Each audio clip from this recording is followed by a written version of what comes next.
On this episode of Journey to the River, Allison shares how God used flickers of a house fire to spark new perspective and relationship while navigating loss.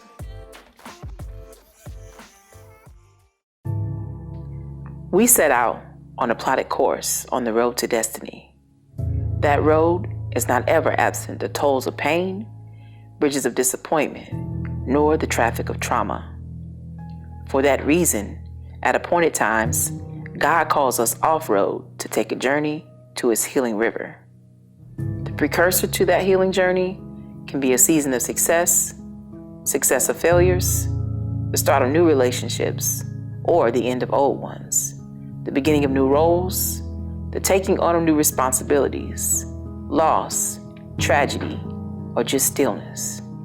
No matter what, we know His plan is to work all things together for my good, your good, our good. God wants us to be whole just as much as He wants you to be His. This journey, although leading to freedom and wholeness, isn't without its challenges, and only the brave hearts have had the courage to endure. Here are some of their stories. Follow us on the journey to the river.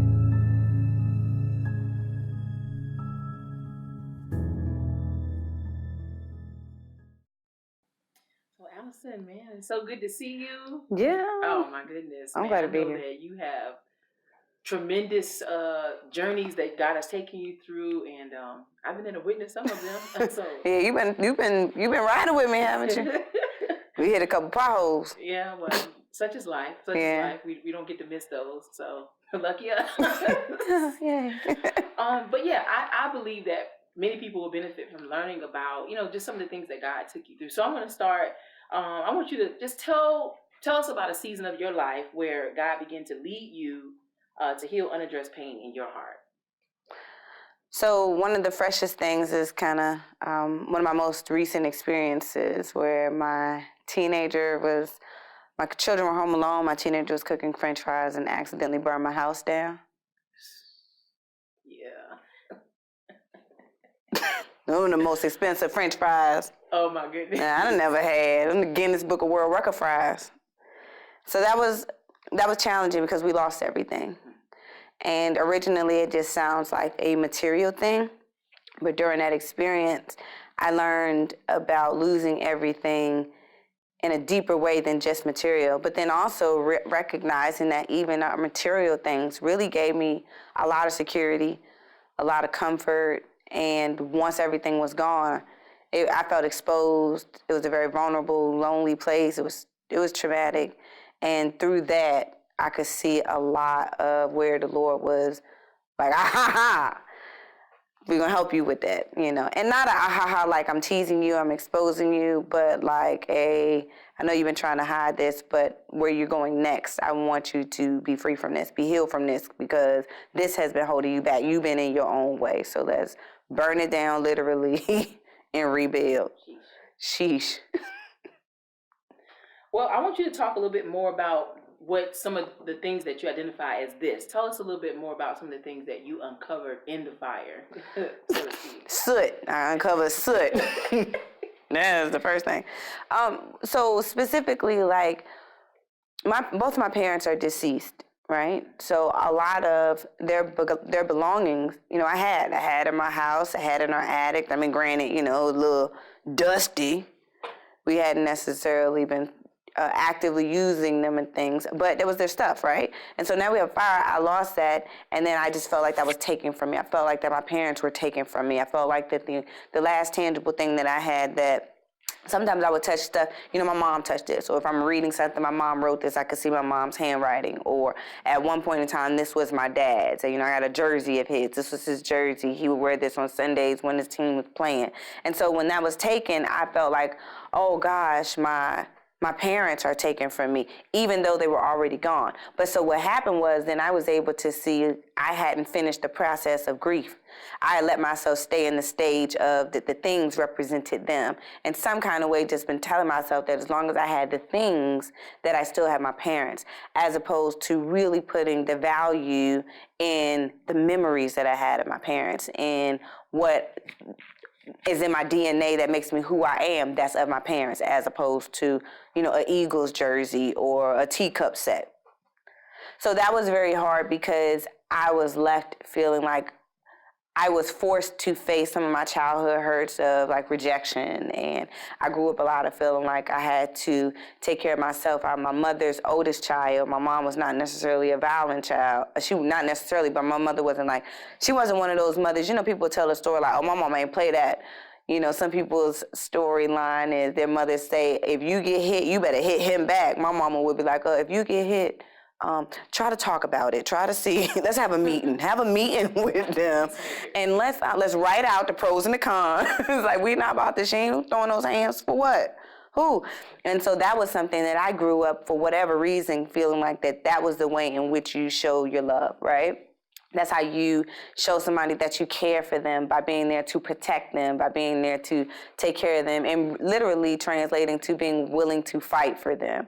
And so when they were gone, when I had a major traumatic experience, I was left trying to find people who I felt like were going to take care of me, who were going to fight for me, who were going to protect me. And when things like losing the little bit of items that I had of my parents, losing that, I'm like, dang, that's one person less or one thing less that makes me feel like I'm protected, or somebody's willing to fight for me, or lobby or advocate for me, or protect me in the middle of a situation where I'm just really feeling alone and exposed. I don't even know if that made sense from beginning to end, did it? Oh, okay, thank you. I was just thinking about, we had discussed some of this a previous time, and some of the things that you identified were in your current relationships and friendships. Some of that kind of fell out into those things, and you began to learn things about yourself. Tell me a little bit more about that. Yeah, so that was really hard because, my parents aren't here, and then I put a lot of my value, my validation in my personal relationships with friends and things. So my mother, even my father's side of the family is really big, but my mother was an only child. My mom was a single parent. She was the one that was active. So with her side of the family, it was just my little brother and me, right? So I grew up thinking about, man, I wish I had a large family. I didn't realize that how dysfunctional family and people were. I just, when you're a kid, you're just left kind of thinking that everybody's family is like the Cosby Show, with the exception of mine. For whatever reason, my father's side of the family didn't want to be in my life. That was a me thing. They didn't want to be around me. I'm the only one who doesn't have. I don't have cousins and families. I ain't going to North Carolina in the summertime to be with Boo Boo and them. I can't be at school. Like, you mess with me, I'm going to get my older cousin. Like, oh, you know what?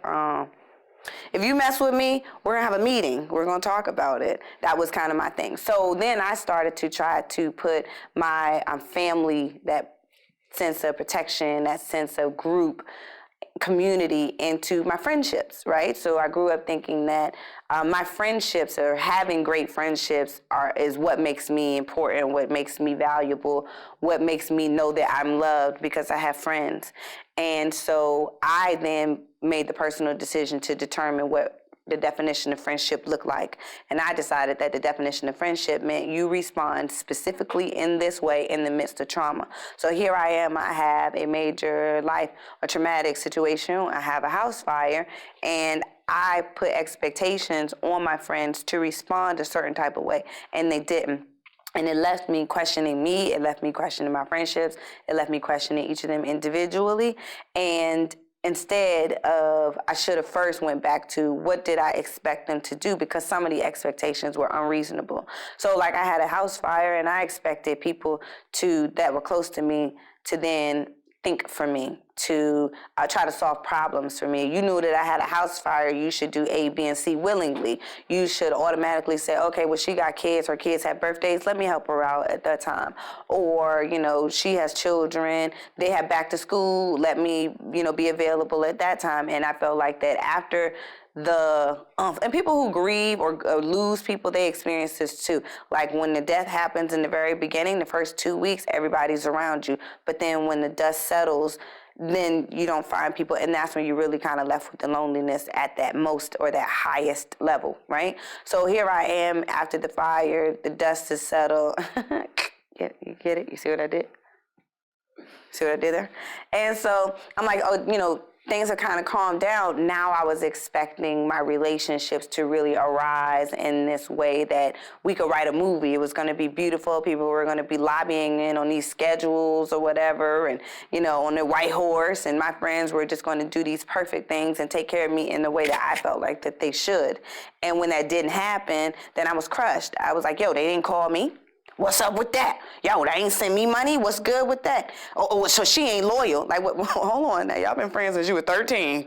And every time you done went through something, that friend was there. Or, you know, the skeletons in your closet, they never been out. You know, it's like I put a value on friendship and then devalued other components of it and found myself kind of circling or swimming in a place of questioning everybody I was in a relationship with. But it wasn't necessarily the right way to question and measure, if that makes sense. Okay. Well, it appears to me that although you were in a fire, it's the conundrum here is that your journey to the river started with a fire, with an oxymoron. Right. Quickly. I was running. Well, I would ask, what is, I guess, one of your greatest takeaways of healing, or even the process that you may still be in that God has given you from this experience, and that you would want to share with other people? The greatest place of healing, well, I'm going to restate your question or answer it differently, and then you tell me, like, girl, that's not what I asked you. Stick to the script. But one of the ways in which I knew, or I know, that the Lord does heal and his healing is beautiful is because I probably had decided that what my healing was going to look like, right? So my feelings were hurt because I didn't feel like that the people that I was closely in relationship with responded to my traumatic situation the way that they should. So there goes the offense. I'm offended and my feelings are hurt. So I decided that I know right now I'm brokenhearted, and I feel like that I will know I'm healed when I'm not irritated with them anymore by the hurt. And that is true. But what I didn't know is that I know now, because I really see the healing, is that through this process, the Lord showed me where I could have done things differently. You know what I'm saying? Like, probably when you and I talked about 6 months ago, it was still a fresh thing. It was like, oh, that heifer was wrong, and that little wench, I don't like her, and this one I gotta watch her because she a little, sketch. But now on this side of it, I'm like, you wanted somebody to be your whole Jesus as opposed to Jesus being Jesus. Maybe you was a little off. I tried to put a burden on people and a yoke around my friend's neck that they shouldn't have been trying to carry. And I set myself up for hurt. I set them up to disappoint me because I was asking them to be greater for me than they've been for themselves. We all struggling. And so that was a way in which I can say now that the Lord's healing is real, that I am experiencing a level of healing, because it's not, I'm like, oh, I didn't even know you was going to do that part, Lord. Okay, I see. I'm not just I'm no longer upset with them, but then I'm also where I feel like I've been leveled up, or there's been some maturity, or where I could walk away and be accountable to how you expect somebody to know what you have and haven't bought for your children, what you do and don't need for your children, in ways in which you are and are not grieving. These people have never been through a fire. They never lost their parents. They don't have as many children as you, and they don't know what your money looks like. So you really wanted people to be like, Cleo, the psychic. Like, you really wanted them to be a psychic, and then you were punishing them for not responding in a way that they didn't fully know that they should have responded. Now, some things is just common sense, but then also too, I know who of my friends are high strung. I know who are self-centered. I'm one of them. I know who need to be told how to be helpful. So why I expected them to just switch on now because I went through was unrealistic. So that was something that was just real pivotal for me too, because it always kept coming back to the Lord reminding me, I am your best friend. But that's not shade. Like, we take it shady, like the Lord is the only one who got me. It's like, okay, but yeah, but dang, it's not a bad thing. It's not a punishment to somebody else. It's really a free, beautiful place to say, I release you, Bonquisha, best friend. I release you from these expectations that you can't fulfill. Because that should be freeing for you. That should be freeing for Bonquisha. She should be like, thank you, because I'm now omnipresent. And I'm trying to work through my healing process too. Well, amen. Well, your story, I think it's just a beautiful tale.